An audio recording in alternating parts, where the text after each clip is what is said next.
मैं तो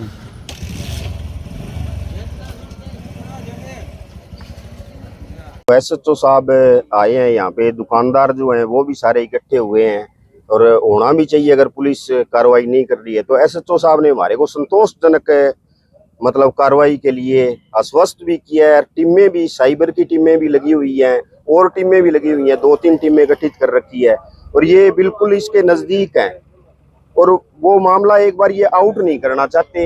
ये आउट जो पुलिस की कार्रवाई जो चल रही है वो सबके सामने आउट करना भी नहीं चाहिए और ये बिल्कुल नजदीक है उसके और बिल्कुल आश्वस्त किया है, जल्द ही हम चोरों को पकड़ देंगे। बहुत धन्यवाद आपका। पुलिस के थाना प्रभारी हैं, चौकी प्रभारी अधिकारी पहुंचे हैं, आप भी पहुंचे हैं, गांव के लोग इकट्ठे हुए, क्या बातचीत हुई है?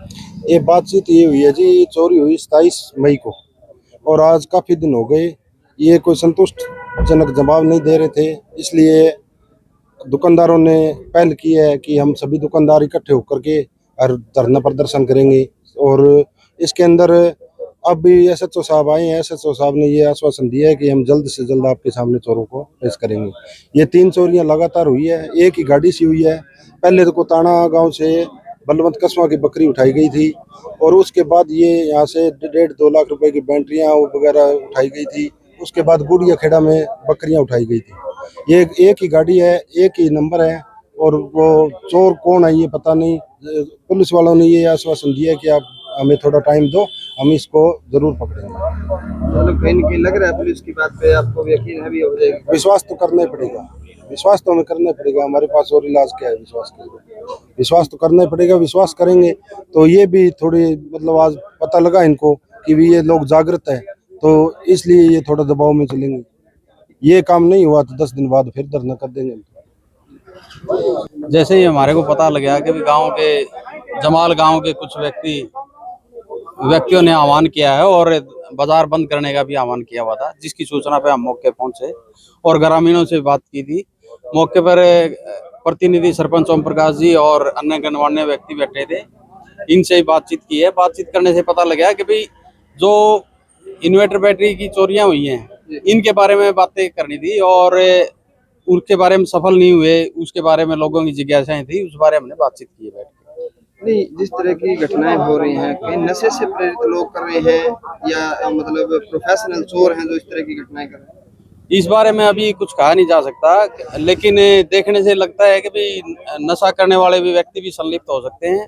जिस संबंध में हमने कल भी जमाल क्षेत्र से ही हमने एक युवा साथी को पकड़ा था जो नशे की गिरफ्त में है। उससे काफी हमने नशीली गोलियां भी पकड़ी थी। उसके खिलाफ हमने जो पुलिस कार्रवाई बनती थी वो कार्रवाई भी की है। अब मौके पर पुलिस क्षेत्र में किस तरह का काम कर रही है नशे के प्रति, चोरियां रोकने के प्रति? क्या कुछ लोगों को संदेश देना चाहते हैं? जिस संबंध में ग्रामवासी आज यहाँ जमाल में इकट्ठा हुए हैं, इस संबंध में हमने ऑलरेडी यहाँ पे साइबर की सहायता से टेक्निकल जो एविडेंस होती है वो हमने कलेक्ट किए हैं। साइबर टीमें आई थी यहाँ पे मौके से और डंप वगैरह उठाए थे और हमारी पुलिस की अलग अलग टीमें, चौकी की टीम, थाने की टीमें और सरसा जो अलग से चोरी स्टाफ एसपी साहब के निर्देशन में कार्य कर रहा है, उससे भी हमने जानकारी साझा करके अलग अलग टीमों को टारगेट दे रखे हैं। संदिग्ध व्यक्तियों को पूछताछ की जा रही है और उनसे जांच करके और जल्दी सफल हो जाएंगे इंश्योरेंस। तो सब एक सवाल और है जी। बड़े बड़े ट्राले से बनाए हुए हैं एंगलों के, ना कोई उनके नंबर प्लेट है, ना कोई रिफ्लेक्टर है। चोपटा क्षेत्र के सड़कों पे आम वो पराली से लदे सड़कों को जाम करते दिखाई दे रहे हैं, उस पर क्या कार्रवाई हो रही है? उनके खिलाफ जो भी चेकिंग के दौरान हमारे सामने आता है, हम उनके खिलाफ मोटर व्हीकल एक्ट के तहत कार्रवाई कर रहे हैं और उनको इम्पाउंड भी करेंगे। और हमारा किसान भाइयों से भी वो निवेदन है कि भाई जो भी ऐसे व्हीकल हैं उनके पीछे रिफ्लेक्टर लगाएं और नंबर प्लेट भी लगाएं। अगर वो नियमों की अवहेलना करेंगे तो उनके खिलाफ कार्रवाई होगी।